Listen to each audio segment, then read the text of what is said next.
Hello, everyone. Welcome back to Sustainable Living with Shilpa Reddy, powered by Planet Green's Farm Natura, a new beginning to your life. On this episode of Planet Green's Sustainable Star, I have with me a dedicated and disciplined actor who hails from two of the legendary Telugu film families.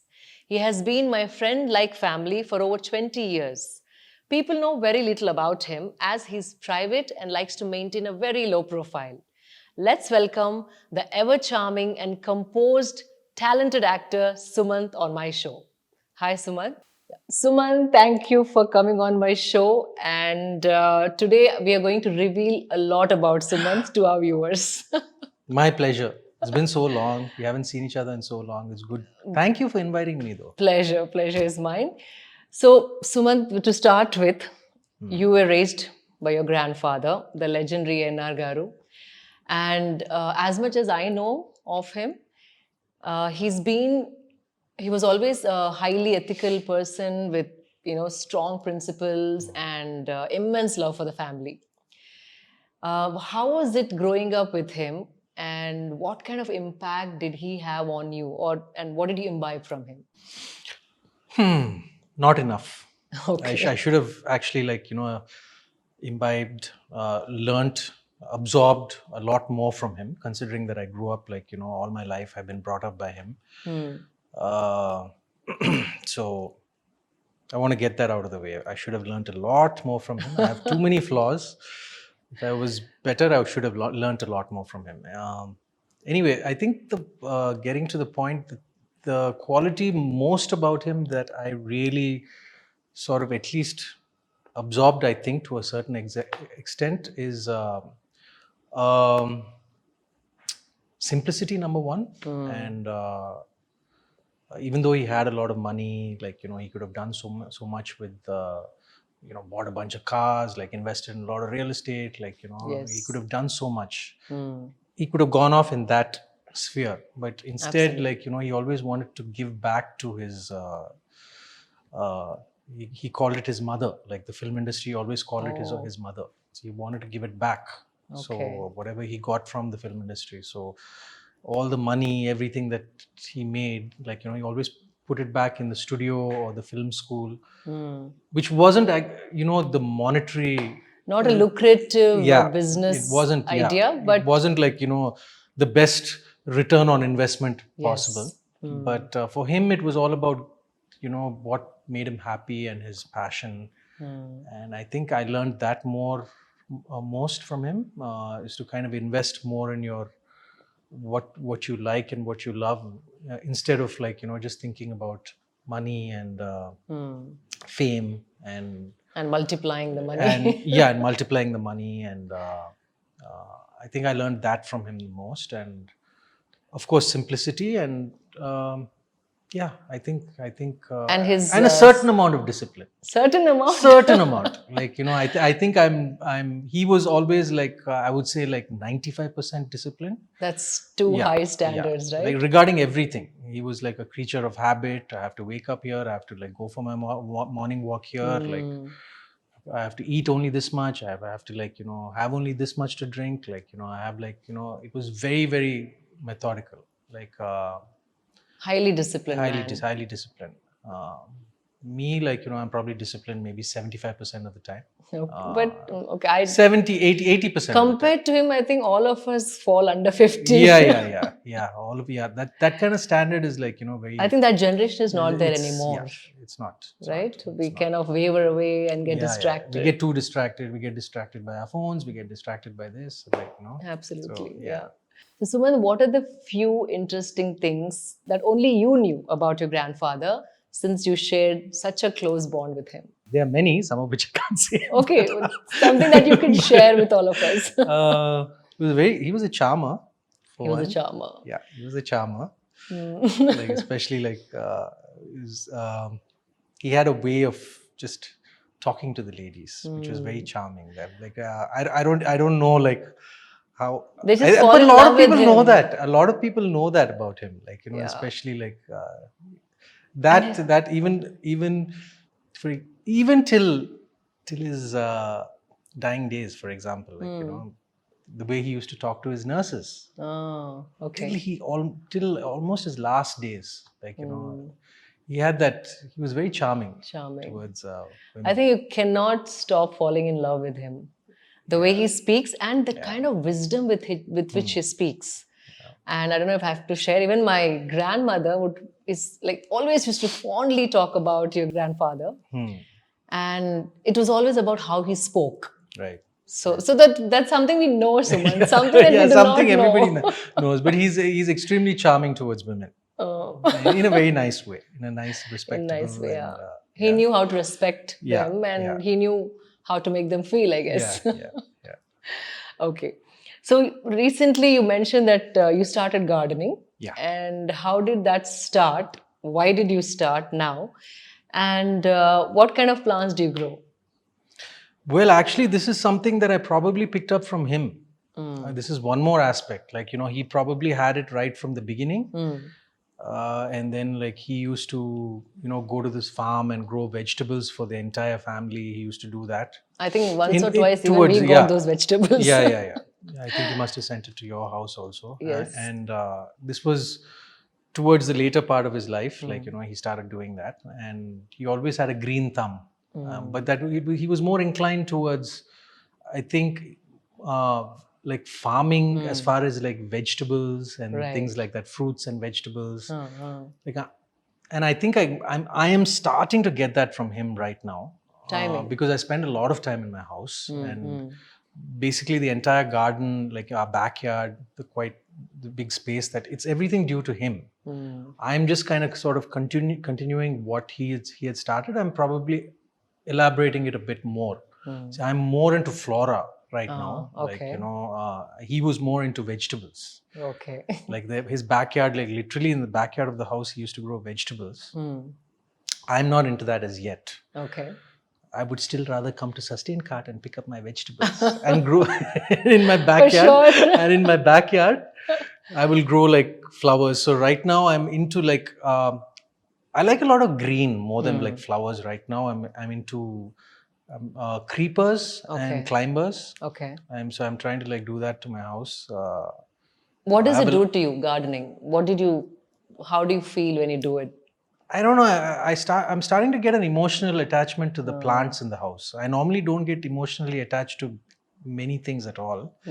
But like even when I see like a plant sort of dying in my house, I get upset. Or like a tree that's like growing old and withering away, like that bothers me. Right. Or I get Don't tell me you're not emotionally attached. You're emotionally attached to your dogs. Yeah. They're your babies. Yeah. Like I think, you got me on that one. Yeah. So true. But nice that you also developing that bond with plants. That's very, very important, I think, in today's day and age. Something that's happening just recently. And like organically, naturally. I would just say like almost like it's happened in the last like 2 months. Oh, it's very recent. Very new.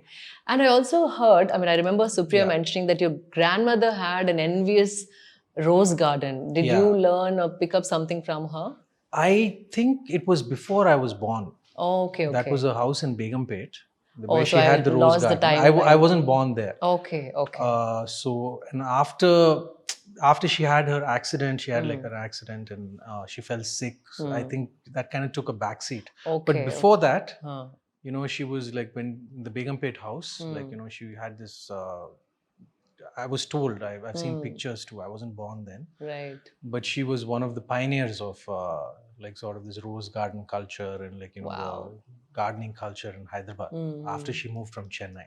Right. And she did that to a certain extent even in Banjara Hills house. But you have a big backyard. She had an eye for gardening and she entered like a lot of her things into like these flower shows. The competition or these flower shows and really to that extent. Yeah. Oh, I remember Nag mentioning that also on the show. So back then, I think that's what usually like, I think that was the in thing for the women to do. I think the fashionable thing, like these flower shows. I don't know if they're still there in Hyderabad. I know they like are Ooty, Kunur and all, I know they're very prevalent. But I don't know in Hyderabad if they are. But they were. I don't know if they're still. Okay. We should get it back. Yes. Okay. So I know both your maternal and paternal side of the families, and they're legendary families, affluent families, and being in Hyderabad, both sides are so simple. Like they're simple people, minimalistic, and always maintained a low profile. Did any of your paternal, maternal figures set this tone for the family? I mean, Yeah, I think most of our family members, I wouldn't say all, but most of our family members, like, wherever I look, relative to like, their sort of monetary status or whatever, like, they tend to be, live quite simply. Whether it's my maternal side or my, who do you think set the tone for both sides of the families? I think my grandfather to start from- off, yeah, to, okay. to start off with, and like, my father is quite simple again, and then my mother too, my sister too, and again from my paternal side. I know everyone. Yeah, Everyone paternal is so side simple. also, like, like Raman and Maya, Venki, Suresh, Rana, they're all pretty simple. Yes. Like, into what how they live, like, what they drive, not everyone. In my family, we have The majority of them. majority of them. Majority of of them. It's Yeah. just, I think that just came kind of naturally to me, and I kind of took it like to a further extent because I'm kind of very drawn towards minimalism, and I'm drawn towards need-based living. How did you not refrain? want-based living, like need-based. Need-based. That's very difficult. Yeah. If you see now, Yeah. it is a task for many to live like that. Right. And given the showbiz Yeah. industry that you come from and the family background, how did you refrain this temptation? It's either in you or not in you. Like, Ante that's na? all. Okay. Ante. Because I see a lot of other people, like a lot of actors, very simple, like, who live very simply, like, even in Hollywood for that matter. Like, even if you look at someone like Keanu Reeves or, He's an extreme, yeah. you have many, like, even in Yeah. Hollywood, like here in Bollywood, even Yeah. in Tollywood, like even the Tamil industry also, many actors are very simple. Tamil, yes. yeah. Down south, I Yeah, think. yeah. And so it's there. And I kind of like, took it, I remember like Chaitanya told me one day to see like this documentary. He's also kind of into that need-based living. Yes, he is, yeah. And he needs his cars though. But Yeah, that I know. But again, that's because a need. he's a racer, right? No, that's a need. That's a need for him. For Like, him, he it's a won't spend need. on anything else. He'll probably spend on his Only cars. his cars and bikes, yes. Yeah, and me, so I saw this documentary on Netflix about minimalism. Yes, the two men. Yes. Okay, that again, they take it to an extreme. Extreme, yeah. But like, I sort of could associate with that, and like, I do that to a certain degree in my life. Like, I have, I do spend like on important things. Like, I still drive a branded car, like, or like, for example, like something that's very important to me, like a backpack. I make sure that I get the best backpack. I won't like, or like if it's a black suit for a guy, right, which is, if you don't put on weight, will last you for the rest of your life. The rest of your life. So I'll make sure that it's like probably a nice Xenia or something like that. Like, so on things that are important and which will last and which add value to you, to your profession or whatever, I don't like Invest in skimp. those, yeah. But you don't feel the need to have multiple of those. No. No. That's like, I feel like, a man, like a gentleman, like a man probably needs to have like 5-6 good suits. We are lucky, unlike you ladies sometimes. You're the ones who have to deck out and all that. Like, a couple, 2-3 good watches, like, things like that. Like, I don't hesitate on those certain things, the important things, right, which you need. Right. Okay. Still you're simple, Sumant. Pretty simple. Yeah. You've been into, the game of fitness, health and fitness from very many years. Yeah. And that time, I don't remember many film stars training regularly, being conscious about how they ate or, all of that. And it's been more than 20 years that I've known you. Yeah. How did you sustain, and has there been any inspiration behind starting and sustaining it for so many years? I wish I could have been like when I started off, like 25 years ago, getting into fitness. I was still very naive. Like, I didn't know like a lot of things. I just used to watch my uncle Nag work out. I used to watch your husband work out. We used to work here. Preetham and me used to work out at Country Club together. Oh. But we all actually didn't. We did not know even at that point, like The right way of exactly how to work out. Exactly like how our diet should be, like how much we should rest. These important things. Like actually, now it's maybe like about 15 years ago. Since 15 years, it's become like really come into the limelight. All even these the things. knowledge. So we were all very naive. Even when I started, like I was very naive. I just used to go to the gym and lift weights, but like I never used to think about like my diet, for example, how much like protein I would take, like so. But you've so been all consistent. the effort, I was always consistent. That's what I'm saying. I was that's always very consistent. Thankfully, that's actually like been very good for me, because even now I'm very consistent with my workout. And you're one of the person I look up to, because I see your fitness videos and like I really like admire like your fitness regimen. Thank you so much. It's mostly I get inspired by people I see, like how they keep themselves fit. Like you're one of them for sure. I'm not saying it because we are here, because I mentioned to so many people, because I'm training my niece Satya.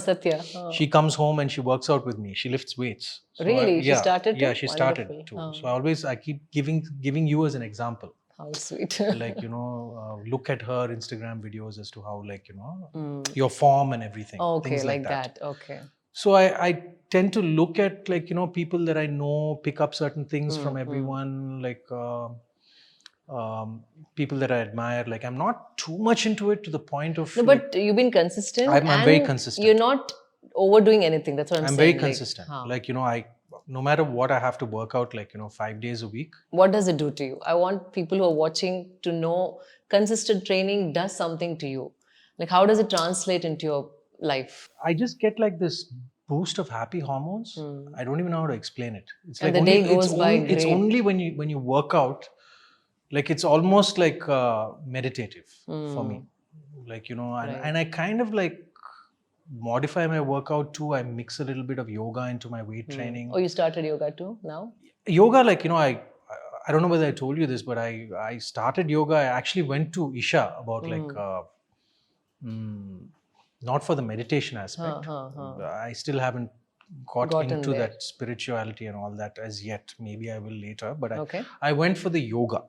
You did? Isha, I went for their 2-week yoga course. Yes. I didn't know this. This was about 6 years ago. Quietly, I went. Quietly, I stayed there. I didn't know that you went to Isha.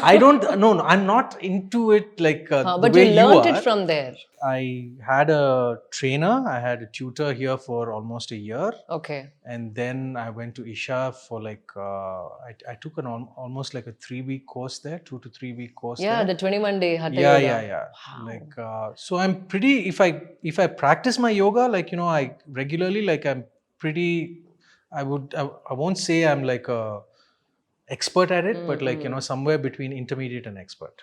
Do you see difference in how you feel when it's weight training and yoga? Like, say yoga, you're saying you're not spiritual as yet, but then once you do it, it takes you towards that. Like, all this need-based living, right? Emotional connect with the plants, all of that could be happening because you're tuning your body through yoga. Yeah, it's maybe because, I work out, like my workout regimen is also like I lift weights, but I kind of like mix some practices of yoga, which is yoga is actually nothing but how do I put it, isometric. It's almost like isometric okay, using your body weight, with combining it with flexibility and breathing. Correct. And I try to mix that into weight training, like in my own way sometimes. Okay, got it. Yeah. So that works for you. Yeah. So my regimen is kind of fluid. Like, suddenly like, I'll see something interesting on the net, on Instagram or something like that, and I'll try to do those. So those basically, techniques. consistency is the key. Consistency is the key, and also try and be fluid. Fluid, but yeah, Don't stick to that Same same thing. particular thing. Very important, yeah. So to make it interesting, Okay. I try to do that. Super.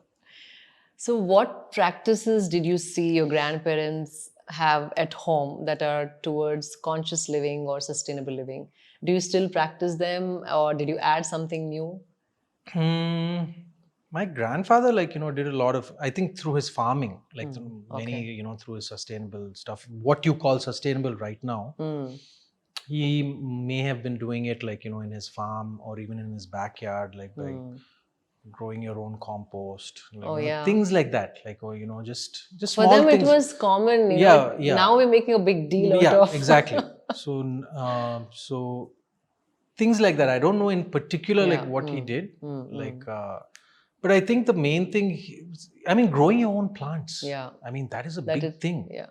He practiced that right in his own household from many years. Right. And then of course he had a much bigger farm outside the city where he used to grow vegetables for everyone. Right. But he always tried to worked do with the soil. He tried to do that, he always had this farmer's mentality, and he always had this green thumb. So he was well, before, ahead of his time. Ahead of his time. Right. Okay. Right. So Sumant, you started your career as an actor before social media was booming.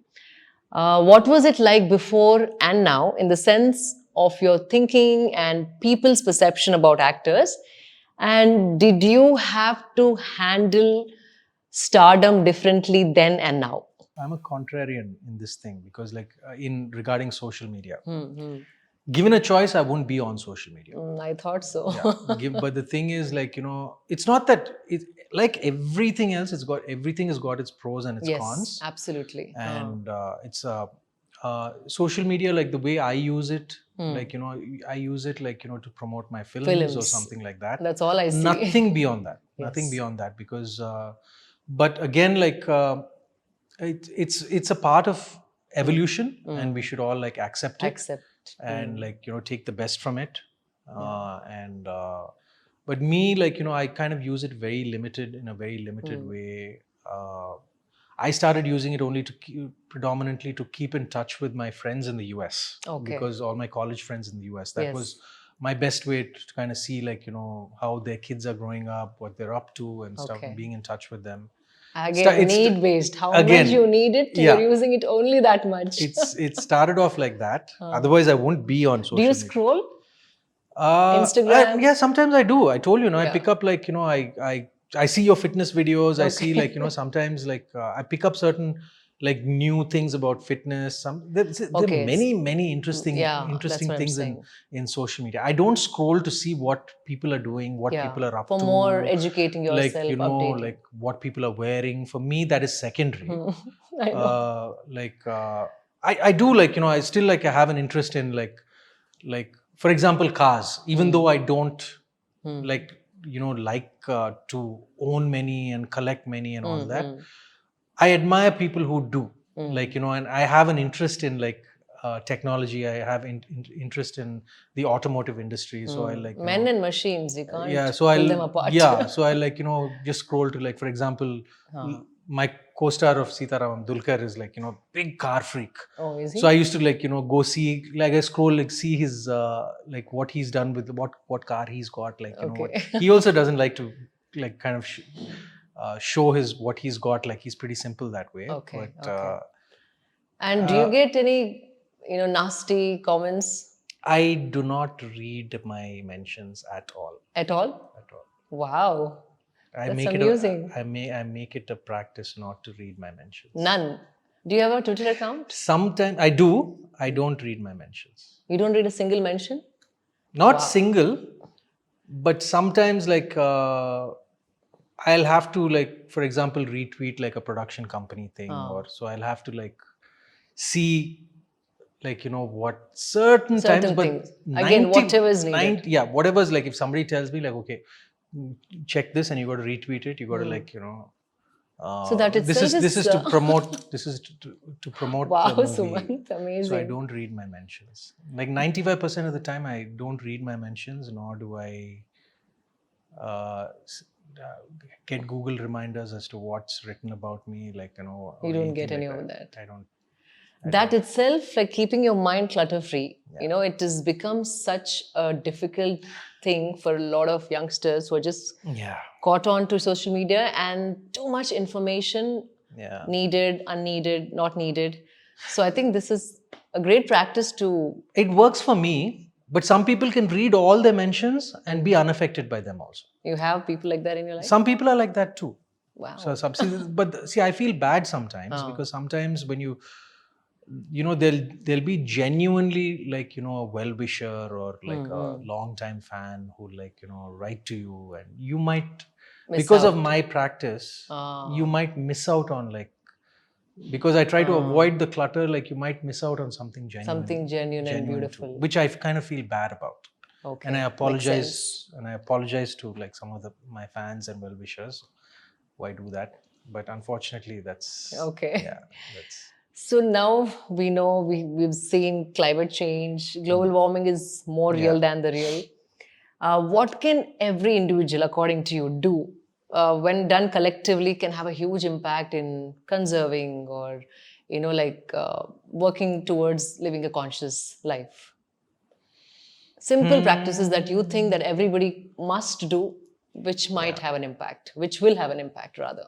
First, we just have to accept that climate change is happening. A lot of people don't even accept it. I think, and then what I do is like, I don't try and pretend to be an expert. Like, okay, oh, this is happening, global warming. Okay, here it's raining, here it's snowing. What can we do? Like, what I do is I tend to, it's if something is that very important, you get to know about it anyway. Like but 10 people talk about it. Like Yes. I don't try to go out of my way as an obsession. Like some people do that, and I admire them. And like and like Leonardo DiCaprio, for example. If for him everything is, he doesn't post anything about his own movies about anything. It's only about climate change. He wants to. I admire that. I mean, that there's something really noble about that. Right. I can never be like that.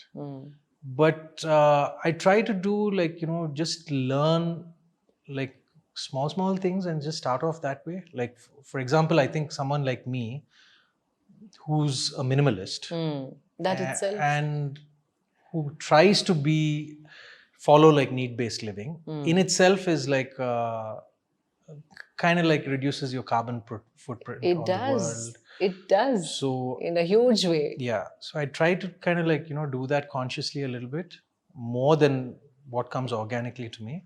So this is what you think every individual should do. That my question was like, what can everyone do? What can everyone do?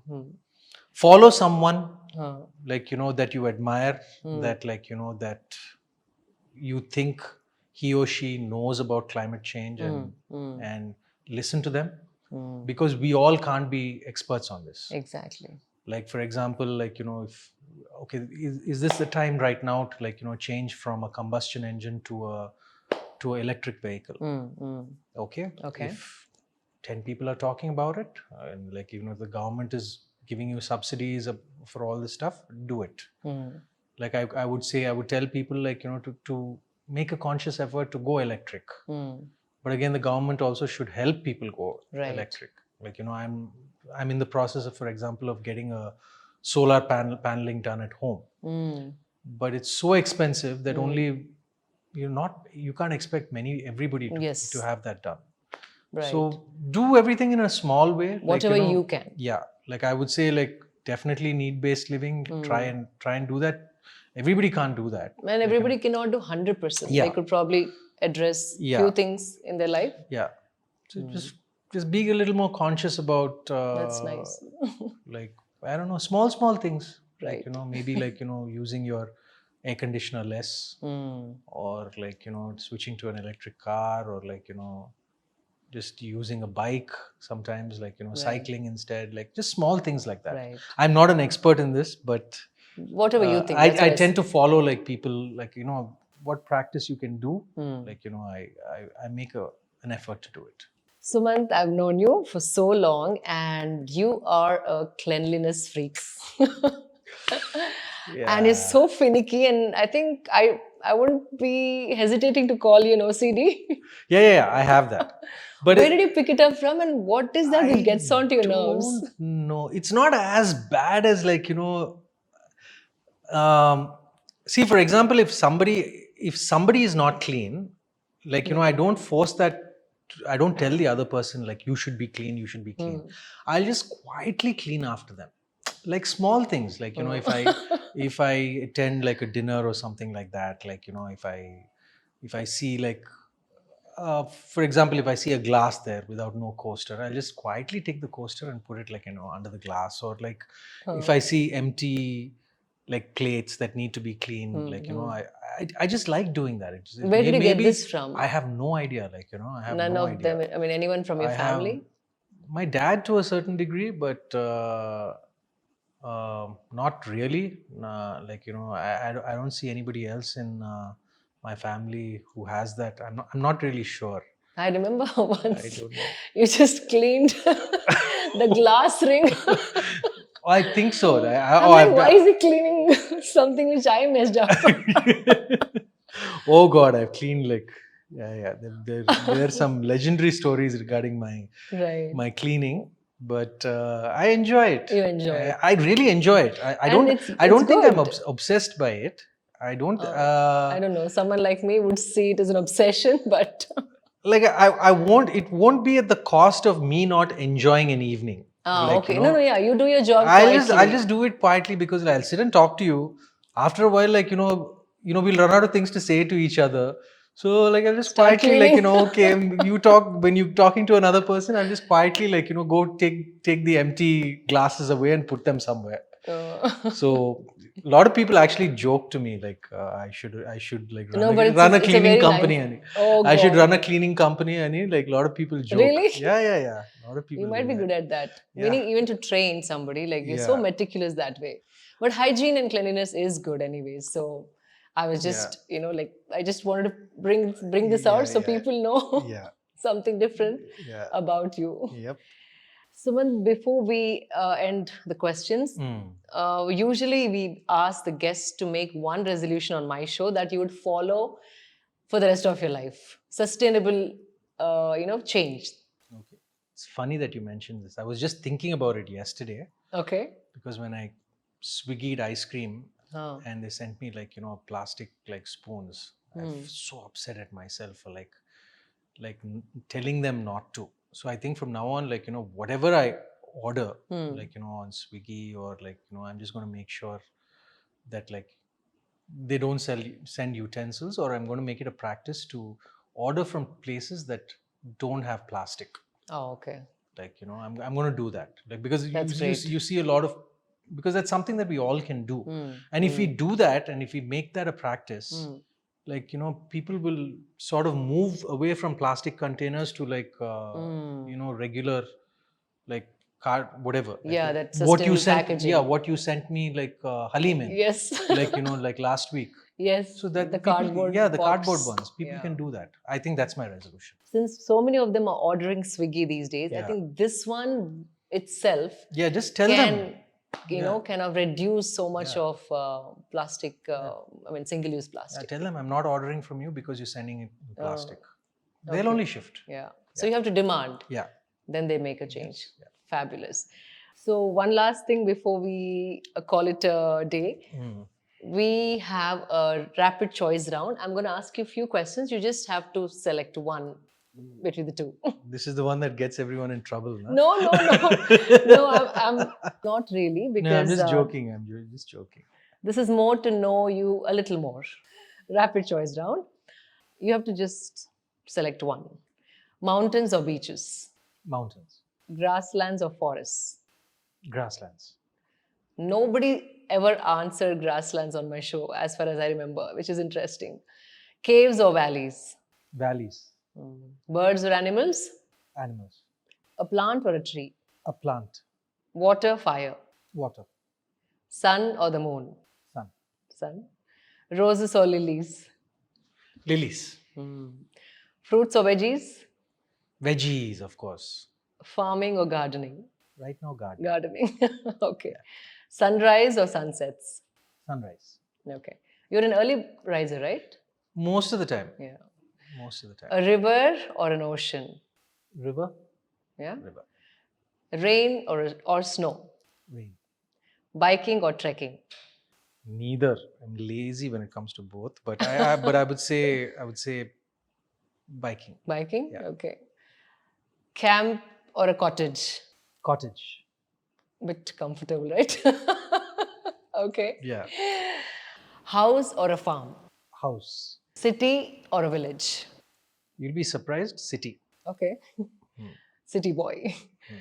City boy, but I just want to be in the city, but like have access to things in the city, but I live like it's a village. Okay, that's a good one. And Yeah. I will not deny this. Yeah, you're so true. I mean, so right about this. Skydiving or scuba diving? Yeah, man. Neither. Neither. I have vertigo, so neither. Okay. Oh, okay. Summer, winter? Winter here in Hyderabad, not winter like where you go skiing and all.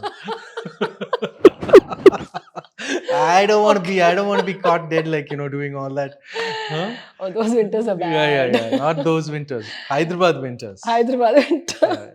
You just want to be very clear about that. Salad or a smoothie? Salad. Okay. We're done. Thank you, Suman, My pleasure. being It was on my lovely. show and sharing some of the things even I didn't know in the last few years about you and about A.N.R. Garu. Thank you. Thank you for your time again. Lovely being here, Shilpa. Thank you. I hope you all enjoyed watching this episode. Please subscribe to my channel. Stay tuned for more updates. Signing off, Shilpa Reddy.